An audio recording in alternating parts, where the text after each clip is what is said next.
सुप्रभात दर्शक बंधु आज हूँ सोमवार दिन सेप्टेम्बर मास 1 तारिख आसतु जानिबा आज संपूर्ण खबर और देश दुनियार सब बड़ खबर उपरे नजर पकाइबा ता पूर्व चैनल रे नुआ आसीथिले चैनल को सब्सक्राइब करी पाखरे आसुथिबा बेल आइकन को ऑन करी रखंतु प्रतिदिन एमिति न्यूज वीडियो सर्वप्रथमे देखिबा पई तबे आसंतु आज गुरुत्वपूर्ण खबर गुड़िक उपरे नजर पकाइबा। आज प्रथम खबर रही मुख्यमंत्री बड़ घोषणा 16 नुआ एनएससी 7 नुआ म्युनिसिपालिटी घोषणा। मुख्यमंत्री मोहन माझी बड़ घोषणा स्वायत्त शासन दिवस अवसर में मुख्यमंत्री मोहन चरण माझी 7टी नुआ म्युनिसिपालिटी एवं 16टी नुआ एनएससी घोषणा करिसेंती। बलांगीर जिलार लाइसिया सहित बरगढ़ जिलार साहेला कटक जिलार बड़म्बा नरसिंहपुर एवं सालेपुर को एनएससी भाव घोषणा करिसेंती मुख्यमंत्री। यह सहित ढेंकानाल जिलार गंदिया गंजाम जिलार जगन्नाथ प्रसाद एवं पात्रपुर जाजपुर जिलार चंडीखोल कलाहांडी जिलार नर्ला एवं जयपटना खोर्धा जिलार टांगी कोरापुट जिलार बिरुगुमा मयूरभंज जिलार कप्तिपदा जसीपुर और आसगोविंदपुर को नुआ एनएससी भाव घोषणा कर सेहीपरि वर्तमान एनएससी थिबा मयूरभंजर करंजिया को नुआ म्युनिसिपालिटी भाव घोषणा कर बौद्ध जिलार बौद्ध गंजाम जिलार सर्वाधिक भंजनगर आस्का छत्रपुर कवि सूर्यनगर और पलसरा को नुआ म्युनिसिपालिटी भाव घोषणा करिसेंती मुख्यमंत्री मोहन चरण माझी। परवर्ती खबर रही राज्य में आहरी 4 दिन पर्यंत लागिबो वर्षा अति प्रबल वर्षा रही आशंका किछि स्थान में झिपिझिपि वर्षा सह बिजुली घड़घड़ीर संभावना रही। आसंता 24 घंटा राज्य में 20 जिले में वर्षा हेबा नै पूर्वानुमान करिछि आंचलिक पाणीपाग केन्द्र। सेही जिला गुड़िक हेउछि ढेंकानाल अनुगुल भद्रक बालेश्वर मयूरभंज केन्दुझर देवगढ़ सुंदरगढ़ गजपति गंजाम पुरी खोर्धा नयगढ़ जगतसिंहपुर कटक केन्द्रापड़ा जाजपुर संबलपुर झारसुगुड़ा और बरगढ़। वर्षा समय पवनर बेग 30 रु 40 किमी रहिबो। सेहीपरि आसंता काली पई मध्य समान 20 जिले में बिजुली घड़घड़ी सह वर्षा पई येलो वार्निंग जारी होईछि। सेहीपरि आसंता काली पूरा राज्य में प्रबल रु अति प्रबल वर्षा हेबार संभावना रहिथिबारु येलो वार्निंग जारी होईछि। किछि स्थान रे सामान्य और किछि स्थान रे अधिक वर्षा हेबा सह घड़घड़ी और पवनर बेग 30 रु 40 किमी रहिबो। मयूरभंज केन्दुझर रायगड़ा कोरापुट और मालकानगिरी प्रबल वर्षा संभावना रही। जिला गुड़िकर 7 सेमी रु 11 सेमी वर्षा हेबार संभावना रही बेले आंचलिक पाणीपाग केन्द्र पूर्वानुमान करिछि। परवर्ती खबर रही सेप्टेम्बर 1 रु बदली जिवो 8 नियम प्रभावित हेबो आपणक पॉकेट। सेप्टेम्बर 1 रु बदली जिवो अनेक नियम जार सीधा सड़क प्रभाव साधारण लोकों आर्थिक जीवन को प्रभावित करिवो। सेप्टेम्बर रे आधार कार्ड अपडेट आईटीआर यूपीएस एवं क्रेडिट कार्ड रो नियम रे परिवर्तन हेबाकु जाउछि। एहा सहित प्रति मास परि एलपीजी गैस रो मूल्य मध्य प्रभावित होई पारे। जेट ईंधन एवं सीएनजी पीएनजी रो मूल्य रे परिवर्तन होई पारे। तेबे आसंतो जानिबा सेप्टेम्बर मासरु कोन परिवर्तन हेबाकु जाउछि। आईटीआर फाइलिंग निकट रे आयकर विभाग आईटीआर फाइलिंग रो शेष तारीख को 30 जुलाई रु 15 सेप्टेम्बर 2025 पर्यंत वृद्धि करिथिला जहा फल रे करदाता मानकु रिटर्न फाइल पई अतिरिक्त समय मिलिछि। आसंता 15 सेप्टेम्बर पूर्वरु आईटीआर फाइल करिबाकू पड़िबो नचेत आपनकु नोटिस मिल पारे। यूपीएस समय सीमा जातीय पेंशन प्रणाली अधीन रे आसुथिबा केंद्र सरकारी कर्मचारी मानक पाखरे यूनिफाइड पेंशन स्कीम बा यूपीएस बाछिबा पई 30 सेप्टेम्बर पर्यंत समय अछि। पूर्वरु ए तारीख 30 जून थिला परे एहाको 30 सेप्टेम्बर को वृद्धि कर दैछि। एहा सरकारी कर्मचारी को पई आरंभ होइथिबा एको पेंशन योजना। प्रति खबर रही आधार कार्ड को नै बड़ अपडेट आसिला नुआ गाइडलाइन। जदि आपण भी आपनको पिलांको आधार कार्ड अपडेट करि नाहंती ताले शीघ्र कराई नियंतु। वर्तमान पिलांको पई भी आधार कार्ड कराइबा बाध्यतामूलक कर दैछि। एथिपई यूआईडीआई जारी करिछि नुआ गाइडलाइन। एनो स्वतंत्र भाबे समस्त राज्य बा केंद्र शासित अंचल को चिठी लेखिबा अवगत कर दैछि। एनो आपनको आपनको आधार कार्ड तुरंत अपडेट कराइबा जरूरी। पिलांको 5 वर्ष होइथिबा बेले आधार कार्ड कराइबाकू हेबो। एहा परे 15 वर्ष बयस रे पुणी थरे आधार कार्ड अपडेट कराइबाकू हेबो। एबे एथिपई विशेष चिंतित हेबार आवश्यकता नाही कारण यूआईडीआई कहिछि आधार कार्ड अपडेट पई प्रत्येक स्कूल रे कैंप लागिबो। वर्तमान unified district information system for education plus application को स्कूल को समस्ते एक तथ्य प्रदान करिवे यूआईडीआई जहा द्वारा केउ पिलांकर आधार कार्ड अपडेट होइनी ता स्पष्ट होई जिवो। यूआईडीआई मुताबक ठीक समय आधार कार्ड अपडेट कराइबा निहाती जरूरी। वर्तमान सारा देश में एभली 17 कोटी एमिति आधार नंबर अछि जा अपडेट हेबाकू बाकी रहिछि। एहा न कराइले पिलामाने अनेक सरकारी योजनारू वंचित होई पारंती। ପରବର୍ତ୍ତୀ ଖବର ରହିଛି ସତ ହେବାକୁ ଯାଉଛି ପୂର୍ବ ଆଶଙ୍କା ଏଥର କେବଳ ତଳେ ପଡିଆରେ ବାଲିଯାତ୍ରା। ପୂର୍ବ ଆଶଙ୍କା ସତ ହେବାକୁ ଯାଉଛି ଐତିହାସିକ କଟକ ବାଲିଯାତ୍ରା ଏଣିକି କେବଳ ତଳ ପଡିଆରେ ଆୟୋଜିତ ହେବ। ଉପର ପଡିଆ ଏବଂ କିଲ୍ଲା ପଡିଆରେ କୌଣସି ଷ୍ଟଲ ପଡିବ ନାହିଁ। ଏଠାରେ କେବଳ ପାର୍କିଂ ସ୍ଥଳ ହେବ। ଏ ବର୍ଷର ବାଲିଯାତ୍ରା ଆୟୋଜନରେ ଏଭଳି କିଛି ନୂଆ ନିଷ୍ପତ୍ତି ଲାଗୁ କରି ସଂସ୍କାର ଆଣିବାକୁ ଯାଉଛି ଆୟୋଜକ ଜିଲ୍ଲା ପ୍ରଶାସନ। ବାଲିଯାତ୍ରା 2025 ପାଇଁ ଆଜିଠୁ ବିଧିବଦ୍ଧ ଭାବେ ଜିଲ୍ଲା ପ୍ରଶାସନର ପ୍ରସ୍ତୁତି ଆରମ୍ଭ ହୋଇଛି। ଜିଲ୍ଲାପାଳ ଦୈତ୍ରେୟ ଭୌସାହେବ ସିନ୍ଧେଙ୍କ ଅଧ୍ୟକ୍ଷତାରେ ବାଲିଯାତ୍ରା ପାଇଁ ଶନିବାର ପ୍ରଥମ ପ୍ରସ୍ତୁତି ବୈଠକ ବସିଥିଲା। ପ୍ରାରମ୍ଭିକ ଆଲୋଚନା ଭିତରେ କିଛି ନିର୍ଦ୍ଦିଷ୍ଟ ପ୍ରସଙ୍ଗରେ ନିଷ୍ପତ୍ତି ଗ୍ରହଣ କରାଯାଇଛି। ଏଥର ଉପର ପଡିଆରେ କୌଣସି ଷ୍ଟଲ ନ କରି କିଲ୍ଲା ପଡିଆକୁ ଅନ୍ୟ କ୍ଷେତ୍ରରେ ବ୍ୟବହାର କରାଯିବା ନେଇ ଆପତ୍ତିଦଳ ନିଷ୍ପତ୍ତି ଗ୍ରହଣ କରାଯିବ ଜଣାପଡିଛି। ସେହିପରି ବାଲିଯାତ୍ରାର ସବୁଠୁ ଆକର୍ଷଣୀୟ ଅଂଶ କଟକ ଇନ୍ କଟକର ଥିମ୍ ବା ବିଷୟବସ୍ତୁ ସଂକ୍ରାନ୍ତରେ ଆଲୋଚନା କରାଯାଇଥିଲା। ଗତ ବର୍ଷ ଓଡ଼ିଆ ସିନେମାକୁ ବିଷୟବସ୍ତୁ କରାଯାଇଥିବା ବେଳେ ଏହା ଲୋକାଦୃତ ହୋଇଥିଲା। ତେଣୁ ଏଥର ଓଡ଼ିଆ ଅସ୍ମିତା ଆମ ଭାଷା ଆମ ପରିଚୟ ବିଷୟରେ ଉପରେ କଟକ ଇନ୍ କଟକର ରୂପରେଖକୁ ବଦଳାଇବାକୁ ପ୍ରାଥମିକ ନିଷ୍ପତ୍ତି ହୋଇଛି। ଓଡ଼ିଆ ଭାଷାର ଇତିହାସ ଓ ବର୍ତ୍ତମାନକୁ ନେଇ ପ୍ରସ୍ତୁତ ହେବ କଟକ ଇନ୍ କଟକ। ଅବଶ୍ୟ ଏହାର ନିର୍ଦ୍ଦିଷ୍ଟ ରୂପରେଖ କଣ ହେବ ସେ ନେଇ ଆଗାମୀ ଦିନରେ ବୁଦ୍ଧିଜୀବୀ ବର୍ଗଙ୍କ ମତାମତ ନିଆଯାଇ ନିଷ୍ପତ୍ତି କରାଯିବ ବୋଲି ସ୍ଥିର ହୋଇଛି। ପରବର୍ତ୍ତୀ ଖବର ରହିଛି ଅଷ୍ଟମ ବେତନ କମିଶନକୁ ନେଇ ଆସିଲା ବଡ ଖବର ଜାଣନ୍ତୁ କେତେ ବଢିବ ଦରମା। କେନ୍ଦ୍ର ସରକାରଙ୍କ ଅଧୀନରେ କାର୍ଯ୍ୟ କରୁଥିବା କର୍ମଚାରୀଙ୍କ ଦରମା ଓ ପେନସନ ବୃଦ୍ଧି କରିଥିବା ବେତନ କମିଶନ ବୋର୍ଡ ବର୍ତ୍ତମାନ ସୁଦ୍ଧା ଗଠନ କରାଯାଇ ନଥିବା ଜଣାପଡିଛି। ତେବେ ଏହି ମାମଲା ସାମ୍ନାକୁ ଆସିବା ପରେ ଦେଶର କେତେକ କର୍ମଚାରୀ ସଂଗଠନ ଏହା କେବେଠୁ ଆରମ୍ଭ ହେବ ତାହାର ତାରିଖ ଜାଣିବାକୁ କେନ୍ଦ୍ର ସରକାରଙ୍କ ନିକଟରେ ଅପିଲ କରିଥିବା ଜଣାପଡିଛି। ଏହି ପରିପ୍ରେକ୍ଷୀରେ ଏକ କର୍ମଚାରୀ ସଂଗଠନର ମୁଖ୍ୟ ଶିବ ଗୋପାଳ ମିଶ୍ର ଆସନ୍ତା ବର୍ଷ ଜାନୁଆରୀ 1 ତାରିଖ ସୁଦ୍ଧା କମିଶନ ଗଠନ କରିବାକୁ ସରକାରଙ୍କୁ ଜଣାଇଥିବା ସୂଚନା ମିଳିଛି। ଜାତୀୟ ଗଣମାଧ୍ୟମ ଏନଡିଟିଭି ଏବଂ ସାକ୍ଷାତକାର ଦେଇ ଶ୍ରୀ ମିଶ୍ର କହିଛନ୍ତି ଯେ ସରକାର ପ୍ରତି 10 ବର୍ଷରେ ଥରେ ବେତନ କମିଶନ ଗଠନ କରିଥାନ୍ତି। ଏହା ପୂର୍ବରୁ ଗତ 2016 ମସିହା ଜାନୁଆରୀ 1 ତାରିଖରେ ସରକାର ସପ୍ତମ ବେତନ କମିଶନ ଗଠନ କରିଥିଲେ। ତେଣୁ ଆସନ୍ତା ବର୍ଷ ଜାନୁଆରୀ 1 ତାରିଖ ସୁଦ୍ଧା ଅଷ୍ଟମ ବେତନ କମିଶନ ଗଠନ ହେବ ବୋଲି ଆମେ ଅନୁମାନ କରୁଛୁ। ତେବେ ଯଦି ଏହି ପ୍ରକ୍ରିୟାରେ ବିଳମ୍ବ ହୁଏ ତେବେ ସରକାର କର୍ମଚାରୀଙ୍କୁ ବକେୟା ରାଶି ଦେବାର ବ୍ୟବସ୍ଥା କରିବା ଦରକାର। କେନ୍ଦ୍ର ଇଲେକ୍ଟ୍ରୋନିକ୍ସ ଓ ଆଇଟି ମନ୍ତ୍ରୀ ଅଶ୍ୱିନୀ ବୈଷ୍ଣବ ଅଷ୍ଟମ ବେତନକୁ କମିଶନକୁ ନେଇ ଏକ ନିକଟରେ ବଡ ଘୋଷଣା କରିଥିଲେ। ସେ କହିଥିଲେ ଯେ ଆସନ୍ତା 2026 ଜାନୁଆରୀ ମାସ ସୁଦ୍ଧା କମିଶନ ଆରମ୍ଭ ହେବାକୁ ଯାଉଛି। ପରବର୍ତ୍ତୀ ଖବର ରହିଛି ଏଣିକି ହ୍ୱାଟ୍ସଆପ ରେ ବୁକିଂ କରିହେବ ଆମ୍ ବସ୍ ତେବେ ଲୋକଙ୍କୁ ଭେଟି ଦେବେ ମୁଖ୍ୟମନ୍ତ୍ରୀ। ଏଣିକି ହ୍ୱାଟ୍ସଆପ ମାଧ୍ୟମରେ ଆମ୍ ବସ୍ ଟିକେଟ ବୁକିଂ କରିହେବ। ହ୍ୱାଟ୍ସଆପର ଅଧିକ ବ୍ୟବହାର ଯୋଗୁଁ କ୍ରୁଡ୍ ପକ୍ଷରୁ ଏହି ନିଷ୍ପତ୍ତି ନିଆଯାଇଛି। ଆମ ବସ୍ ପାଇଁ ଆରମ୍ଭ କରାଯିବ ହ୍ୱାଟ୍ସଆପରେ ଟିକେଟ ବୁକିଂ ବ୍ୟବସ୍ଥା। ସ୍ୱାୟତ୍ତ ଶାସନ ଦିବସ ଏହି ଦିବସ ଅବସରରେ ମୁଖ୍ୟମନ୍ତ୍ରୀ ଶୁଭାରମ୍ଭ କରିଛନ୍ତି। ଏହା ସହିତ ଡିଜିଟାଲ ଟିକେଟ କ୍ରେତାଙ୍କୁ ଟିକେଟ ମୂଲ୍ୟରେ ରିହାତି ଦିଆଯାଇପାରେ। ମୁଖ୍ୟମନ୍ତ୍ରୀଙ୍କ ପ୍ରକଳ୍ପ ଭେଟି ସ୍ୱାୟତ୍ତ ଶାସନ ଦିବସ ଅବସରରେ ରେଳ ଅଡିଟୋରିୟମରେ ହେବାକୁ ଥିବା ରାଜ୍ୟସ୍ତରୀୟ କାର୍ଯ୍ୟକ୍ରମରେ ମୁଖ୍ୟମନ୍ତ୍ରୀ ଶ୍ରୀ ମାଝୀ ସହରାଞ୍ଚଳବାସୀଙ୍କୁ ବହୁ ପ୍ରକଳ୍ପ ଭେଟିଦେବେ। ଏଥିରେ ଜାତୀୟ ଏକକ ଗମନାଗମନ କାର୍ଡ ସହଯୋଗ ଅଭିଯାନ ସମାବେଶୀ ସହର ଗଠନ ନିମନ୍ତେ ଟାଟା ଷ୍ଟିଲ ଫାଉଣ୍ଡେସନ ସହ ବୁଝାମଣା ସହର ସାଥୀ କଲ ସେଣ୍ଟର ଏବଂ ପୌର ସଂସ୍ଥା କର୍ମଚାରୀଙ୍କ ପାଇଁ ସିୟୁଜି ନମ୍ବର ବଣ୍ଟନ କରାଯିବ। ପୌର ସଂସ୍ଥା କର୍ମଚାରୀଙ୍କୁ ଦିଆଯିବ ଗୋଟିଏ ମୋବାଇଲ ନମ୍ବର। ଯେପରି କମିଶନରେଟ ପୋଲିସ ବିଭିନ୍ନ ଥାନା ଅଧିକାରୀଙ୍କୁ ଗୋଟିଏ ଲେଖାଏଁ ମୋବାଇଲ ନମ୍ବର ଦିଆଯାଉଛି ଏବଂ ସେମାନେ ବଦଳିଲେ ବି ନମ୍ବର ସମାନ ରହୁଛି ସେହିପରି ପୌର ସଂସ୍ଥା କର୍ମଚାରୀଙ୍କୁ ମଧ୍ୟ ଗୋଟିଏ ମୋବାଇଲ ନମ୍ବର ଦିଆଯିବ। ଏହା ଦ୍ୱାରା ସହରାଞ୍ଚଳବାସୀ କୌଣସି ସେବା ପାଇଁ ଅଧିକାରୀଙ୍କୁ ଯୋଗାଯୋଗ କରିବାରେ ସମସ୍ୟା ରହିବନି। ପରବର୍ତ୍ତୀ ଖବର ରହିଛି ମଦୁଆଙ୍କ ପାଇଁ ଖୁସି ଖବର ଶସ୍ତା ହେବ ମଦ ମାଲାମାଲ ହେବେ ଗ୍ରାହକ ଏତେ କମିବ ଦାମ। ଭାରତରେ ମଦ କେବଳ ପିଇବା ପାଇଁ ବ୍ୟବହୃତ ହୁଏ ନାହିଁ ବରଂ ଏହା ରାଜ୍ୟର ବହୁତ ଗୁଡିଏ ରାଜସ୍ୱର ଏକ ବଡ ଉତ୍ସ ମଧ୍ୟ।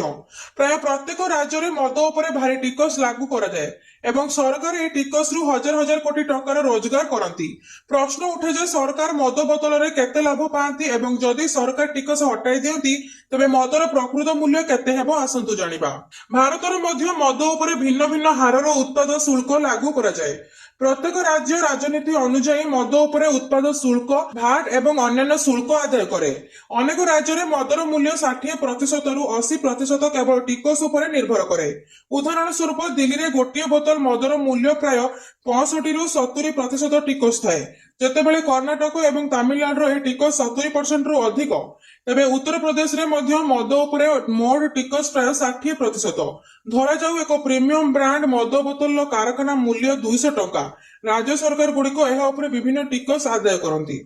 ପରବର୍ତ୍ତୀ ଖବର ଅଛି ମନ୍ କି ବାତ୍ରେ ଓଡ଼ିଆ ଝିଅଙ୍କୁ ପ୍ରଧାନମନ୍ତ୍ରୀଙ୍କ ପ୍ରଶଂସା ସ୍ୱର୍ଣ୍ଣ ପଦକ ପାଇଁ ଦେଲେ ଶୁଭେଚ୍ଛା ଶୁଣିଲେ ସଂଘର୍ଷର କାହାଣୀ ପ୍ରଧାନମନ୍ତ୍ରୀ ନରେନ୍ଦ୍ର ମୋଦି ମାସିକ ରେଡିଓ କାର୍ଯ୍ୟକ୍ରମ ମନ୍ କି ବାତ୍ର 125ତମ ଏପିସୋଡକୁ ସମ୍ବୋଧିତ କରିଛନ୍ତି ଓଡ଼ିଶା ଝିଅ ରଶ୍ମିତା ସାହୁଙ୍କ ସହ କଥା ହେବା ସହିତ ସ୍ୱଦେଶୀ ଉତ୍ପାଦ ଉପଯୋଗ ଉପରେ ଅପିଲ କରିଛନ୍ତି ପ୍ରଧାନମନ୍ତ୍ରୀ ଏହା ସହିତ ଭୂସ୍ୱର୍ଗରୁ ନେଇ ଦେବଭୂମିରେ ହୋଇଥିବା ପ୍ରାକୃତିକ ବିପର୍ଯ୍ୟୟକୁ ନେଇ ମଧ୍ୟ ଦୁଃଖ ପ୍ରକାଶ କରିଛନ୍ତି ପ୍ରଧାନମନ୍ତ୍ରୀ ମୋଦି ମନ୍ କି ବାତ୍ରେ ଶ୍ରୀନଗରରେ ଆୟୋଜିତ ୱାଟର ସ୍ପୋର୍ଟସରେ ଭାଗ ନେଇଥିବା ଓଡ଼ିଆ ଝିଅ ରଶ୍ମିତା ସାହୁଙ୍କୁ ପ୍ରଧାନମନ୍ତ୍ରୀ ପ୍ରଶଂସା କରିଛନ୍ତି ନୌଚାଳନାରେ ଭାଗ ନେଇଥିବା ରଶ୍ମିତାଙ୍କୁ 2ଟି ସ୍ୱର୍ଣ୍ଣ ପଦକ ପାଇଁ ଶୁଭେଚ୍ଛା ଜଣାଇଛନ୍ତି ଏହା ସହିତ ସେ କିପରି ନିଜର କ୍ରୀଡା ଜୀବନ ଆରମ୍ଭ କଲେ ଏବଂ କଣ ଥିଲା ତାଙ୍କର ସଂଘର୍ଷ ଏହା ମଧ୍ୟ ପଚାରି ବୁଝିଛନ୍ତି ପ୍ରଧାନମନ୍ତ୍ରୀ ସଂଘର୍ଷ ସତ୍ତ୍ୱେ ଖେଳ ନ ଛାଡି ଜାରି ରଖିବାକୁ ପ୍ରଧାନମନ୍ତ୍ରୀ ନରେନ୍ଦ୍ର ମୋଦି ପରାମର୍ଶ ଦେଇଛନ୍ତି ପ୍ରଧାନମନ୍ତ୍ରୀଙ୍କ ସହ କଥା ହେବା ପରେ ରଶ୍ମିତା ସାହୁ କହିଛନ୍ତି ଯେ ମୁଁ ଜଣେ କୋନୋଇଂ ପ୍ଲେୟାର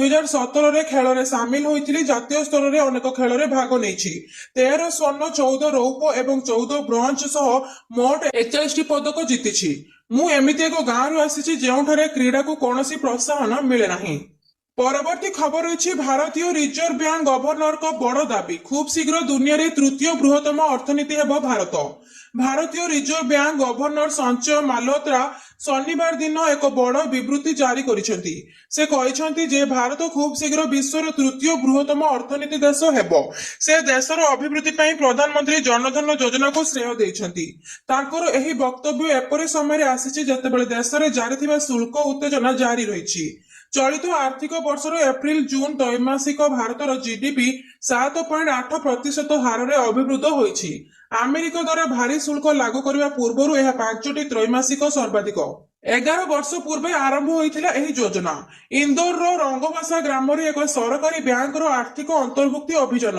ସତୃପ୍ତି ଶିବିରକୁ ସମ୍ବୋଧିତ କରି ସେ କହିଛନ୍ତି ଯେ କେନ୍ଦ୍ର ସରକାର ଏବଂ ଆରବିଆଇ 11 ବର୍ଷ ପୂର୍ବେ ବ୍ୟାଙ୍କ ମାନଙ୍କ ସହଯୋଗରେ ଧନଜନ ଯୋଜନା ଆରମ୍ଭ କରିଥିଲେ ଏହା ସମଗ୍ର ଦେଶର ବିକାଶର କାରଣ ହୋଇଛି ସେ କହିଛନ୍ତି ଯେ ଆଜି ଭାରତ ବିଶ୍ୱର 5ଟି ସବୁଠାରୁ ବିକଶିତ ଦେଶ ମଧ୍ୟରେ ଗଣନା କରାଯାଉ ଖୁବ୍ ଶୀଘ୍ର ଦେଶ ତୃତୀୟ ବୃହତ୍ତମ ଅର୍ଥନୈତିକ ହେବ ପରବର୍ତ୍ତୀ ଖବର ରହିଛି ପାଞ୍ଜି ମନ୍ଥନ କେଉଁ ବାର ଓ ତିଥିରେ ପୁଷ୍କର ଲାଗେ ଆମ ଗାଁରୁ କାଳୁ ପ୍ରଧାନ ଚାଲିଗଲା ପରେ ସମସ୍ତେ କହିଲେ ପୁଷ୍କର ଲାଗିଛି ପୁଷ୍କର ଶାନ୍ତି କରାଇବା ଦରକାର କିନ୍ତୁ ପ୍ରଧାନଙ୍କ ଆଧୁନିକ ଚିନ୍ତାଧାରାରେ ବିଶ୍ୱାସୀ ପୁଅ ପୁରଞ୍ଜିତା କହିଲା ଏସବୁ ଅନ୍ଧବିଶ୍ୱାସକୁ ମୁଁ ମାନେନି କିନ୍ତୁ ବର୍ଷ ନ ପୂର୍ବରୁ ବୈଷାଧିକ ହେତୁ କାଳୁଙ୍କ ସ୍ତ୍ରୀ ଲୋପା ଆଖି ବୁଝିଲେ ପୁରଞ୍ଜିତ ଚିନ୍ତାରେ ପଡିଗଲା ବାପାଙ୍କ ପରେ ମାଙ୍କ ମୃତ୍ୟୁକୁ ସେ ସହଜରେ ଗ୍ରହଣ କରିପାରିଲା ନାହିଁ ତା ମନରେ ପ୍ରଶ୍ନ ଆସିଲା ସମସ୍ତେ କହୁଥିଲେ ପୁଷ୍କର ଶାନ୍ତି କରିବାକୁ ମୁଁ କଲିନି ହେଲେ ଆଉ ଆହାର ଫଳ ନୁହେଁ ତ ମା ଅନ୍ତ୍ୟେଷ୍ଟି ପାଇଁ ଜଣେ ଭଲ ପୁରୋହିତଙ୍କୁ ଡାକିଲା ପଚାରି ବୁଝିଲା ମାର ଆଉ ପୁଷ୍କର ଲାଗିନି ତ ପୁରୋହିତ କହିଲେ ମାର 2 ପାଦ ପୁଷ୍କର ଲାଗିଛି ବାର ଅନୁସାରେ ଗୋଟିଏ ପାଦ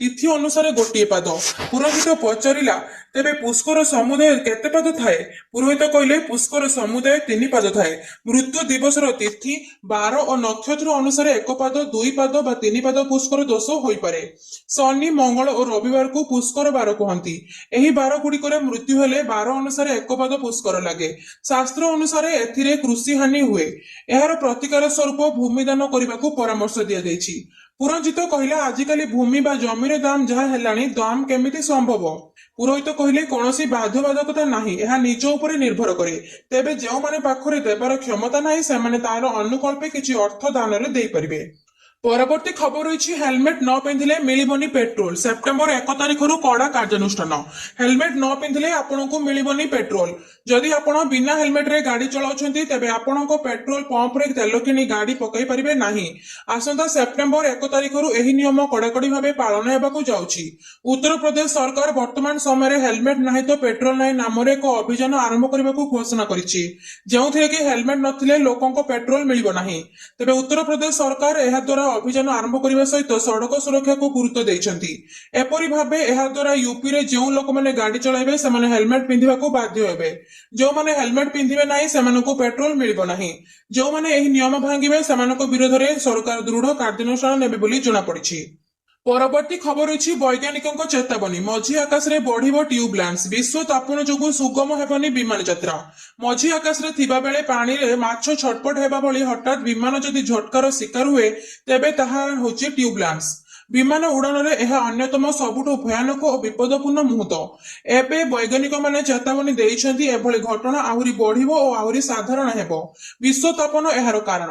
ବ୍ରିଟେନର ୟୁନିଭର୍ସିଟି ଅଫ ରିଡିଂର ଗବେଷଣାଙ୍କ ଦ୍ୱାରା କରାଯାଇଥିବା ତଥ୍ୟ ଅନୁସାରେ ଏହି ଚିନ୍ତାର ଜନକ ଏହି ସାମ୍ନାକୁ ଆସିଛି।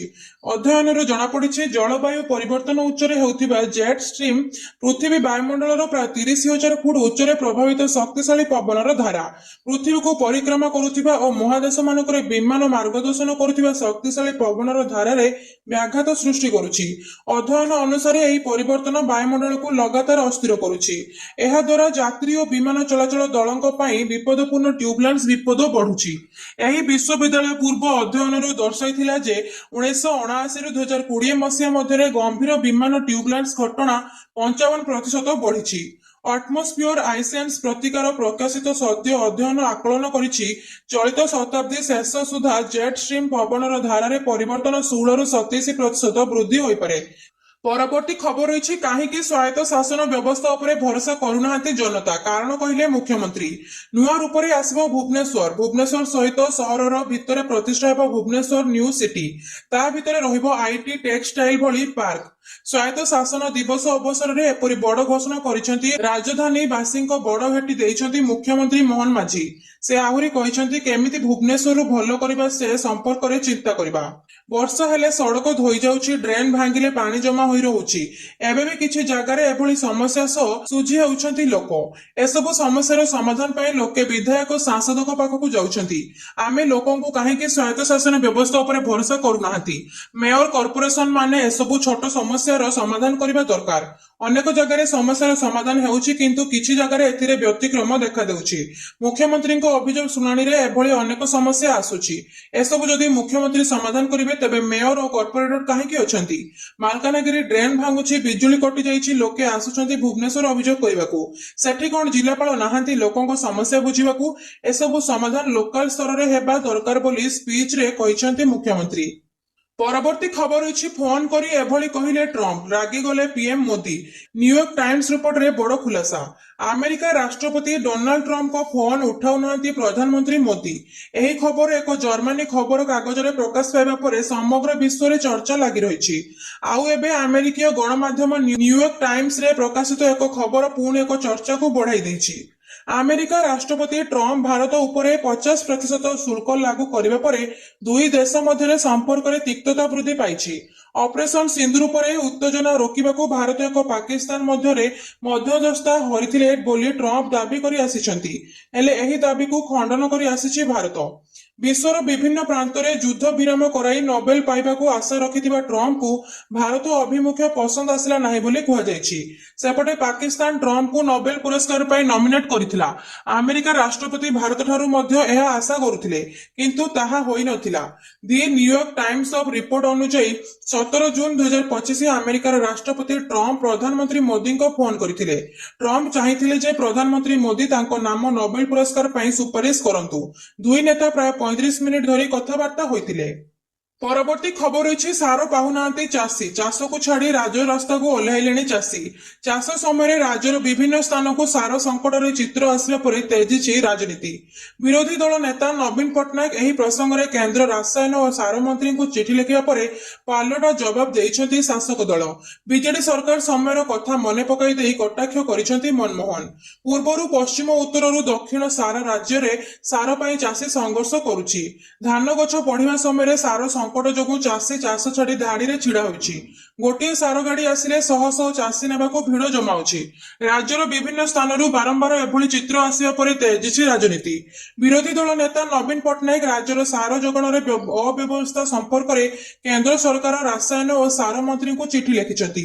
ଚିଠିରେ ଲେଖିଛନ୍ତି ସାର ଅଭାବ ଯୋଗୁଁ କୃଷି କାର୍ଯ୍ୟ ବାଧାପ୍ରାପ୍ତ ଓ ଚାଷ ସଂକଟରେ ଅଛନ୍ତି। ଚାଷୀ କୂଳର ବୃହତ୍ତର ସ୍ୱାର୍ଥ ଦୃଷ୍ଟିରୁ ତୁରନ୍ତ ଆବଶ୍ୟକ ୟୁରିଆ ଯୋଗାଣ ସୁନିଶ୍ଚିତ କରାଯାଉ। ସାର ପ୍ରସଙ୍ଗରେ ନବୀନଙ୍କ ଚିଠି ପରେ ମୁହାଁମୁହିଁ ଦେଇଛନ୍ତି ଶାସକ ବିରୋଧୀ। ବିଜେପି ରାଜ୍ୟ ସଭାପତି ମନମୋହନ ସାମିଲ ବିଜେଡି କରିଛନ୍ତି ସରକାର ସମୟର କଥାକୁ ମନେ ପକାଇ ସମାଲୋଚନା କରିଛନ୍ତି ଏବଂ ମୋହନ ସରକାର ସାର ଯୋଗାଇ ଦେବାକୁ ବ୍ୟବସ୍ଥା କରିଛନ୍ତି ବୋଲି କହିଛନ୍ତି। ପରବର୍ତ୍ତୀ ଖବର ରହିଛି ପୁଣି ଆସିଲା ସମସ୍ତ ଚାଷୀ ମାନଙ୍କ ପାଇଁ ବଡ ଖୁସି ଖବର। ଆଉ ଏକ ଖୁସି ଖବର ସିଏମ କିଷାନ କିସ୍ତି 2000 ଟଙ୍କା ରାଜ୍ୟ ସରକାରଙ୍କର ଚଳିତ ମାସ 10 ସେପ୍ଟେମ୍ବରରେ ଦେବାକୁ ଯାଉଛନ୍ତି। ଯାହାକୁ ମିଳିନି ତାଙ୍କୁ ବି ପୁଣି ମିଳିବ। ହଁ ଦର୍ଶକ ବନ୍ଧୁ, ରାଜ୍ୟ ସରକାର ଦେଶର କୋଟି କୋଟି ଚାଷୀଙ୍କ ଆୟକୁ ଦ୍ୱିଗୁଣିତ କରିବା ଲକ୍ଷ୍ୟ ହାସଲ କରିବାରେ ଲାଗି ପଡିଛନ୍ତି। ଏଥିପାଇଁ ଅନ୍ୟାନ୍ୟ ପଦକ୍ଷେପ ବ୍ୟତୀତ ସିଏମ କିଷାନ ଯୋଜନା ମଧ୍ୟ ଚଳାଇଛନ୍ତି। ଏହି ଯୋଜନା ମାଧ୍ୟମରେ ଚାଷୀମାନଙ୍କୁ ଆର୍ଥିକ ସହାୟତା 2,000 ଟଙ୍କା ଲେଖାଏଁ ଦିଆଯାଉଛି। ଏ ବିଷୟରେ ଏପର୍ଯ୍ୟନ୍ତ କୌଣସି ସରକାରୀ ଖବର ଆସିନାହିଁ। ହେଲେ କିସ୍ତି ପାଇବା ପାଇଁ ଚାଷୀମାନଙ୍କୁ ଇ କେୱାଇସି କରିବା ଅତ୍ୟନ୍ତ ଗୁରୁତ୍ୱପୂର୍ଣ୍ଣ ଅଟେ। ଆଉ ଇ କେୱାଇସି କରିନଥିବେ ତେବେ କିସ୍ତିର 2,000 ଟଙ୍କା ଅଟକି ଯାଇପାରେ ବୋଲି କହିଛନ୍ତି ସରକାର। ପ୍ରଧାନମନ୍ତ୍ରୀ କିଷାନ ସମ୍ମାନ ନିଧି ଅଧୀନରେ ପ୍ରତିବର୍ଷ ଚାଷୀମାନଙ୍କୁ 6,000 ଟଙ୍କାର ଆର୍ଥିକ ସହାୟତା ଦିଆଯାଇଥାଏ। ଆଉ ସିଏମ କିଷାନ ବର୍ଷକୁ 2ଟି କିସ୍ତିରେ 4,000 ମିଳିଥାଏ। ଏହି ଟଙ୍କା ଚାଷୀମାନଙ୍କୁ ବର୍ଷରେ 2ଟି କିସ୍ତିରେ ଦିଆଯାଇଥାଏ। ପ୍ରତ୍ୟେକ କିସ୍ତିରେ 2,000 ଟଙ୍କା ଲେଖାଏଁ ମିଳିଥାଏ। ଏପର୍ଯ୍ୟନ୍ତ ଚାଷୀମାନେ ଏ ବର୍ଷର ପ୍ରଥମ କିସ୍ତି 2,000 ଟଙ୍କା ପାଇସାରିଛନ୍ତି। ଆପଣମାନେ କିଷାନ ଟଙ୍କା ପାଇଛନ୍ତି କି ନାହିଁ ଆମକୁ କମେଣ୍ଟ କରି ନିଶ୍ଚୟ ଜଣାନ୍ତୁ।